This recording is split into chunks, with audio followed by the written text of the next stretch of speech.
చూస్తే దేవుడి పవిత్రతను దెబ్బతీయాలని చూసే వ్యక్తుల్ని సహించబోమని సీఎం చంద్రబాబు అన్నారు. ఎంతటి వారినైనా సరే ఉపేక్షించబోమన్నారు. దేవుడితో పెట్టుకుంటే పరిణామాలు తీవ్రంగా ఉంటాయని హెచ్చరించారు. తిరుమల పవిత్రతను కాపాడుకోవాల్సిన బాధ్యత అందరిపై ఉందన్నారు. దేవుడిపై నమ్మకం ఉంటే ఎందుకు డిక్లరేషన్ పై సంతకం పెట్టలేదని ప్రశ్నించారు. శ్వాసం పైన దాడి, వెంకటేశ్వర స్వామి పైన దాడి, అది మంచిది కాదు. భక్తి ఉంటే మొన్న తిరుపతికి వచ్చాడు కదా, నేనేం చెప్పాను, మీరు డిక్లరేషన్ పైన సంతకం పెట్టండి. అది వెంకటేశ్వర స్వామి టీటీడీ సాంప్రదాయాలు. అబ్దుల్ కలాం పెట్టాడు కదా, పెట్టి దర్శనం చేసుకున్నాడు కదా, ఆయనకు నమ్మకం ఉంది కదా, నువ్వు ఎందుకు పెట్టలా, ఎందుకు రాలా? Can you answer this? అంటే నువ్వు ఒక మతస్థుడు కావచ్చు, తప్పులేదు.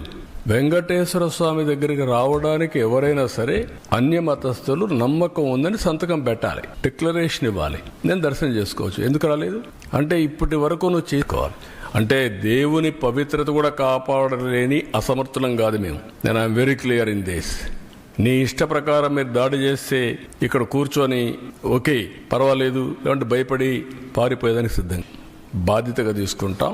ఉండే అన్నీ కూడా ఏ మార్గాలు ఉన్నాయి అన్ని మార్గాల ద్వారా, అన్నింటికంటే మీరు గుర్తుపెట్టుకోవాల్సింది, ప్రజల మనోభావాలతో ఆడుకున్న వ్యక్తుల్ని, దేవుని పవిత్రతని దెబ్బతీయాలనుకున్న వ్యక్తుల్ని ఉపేక్షించే సమస్య లేదు.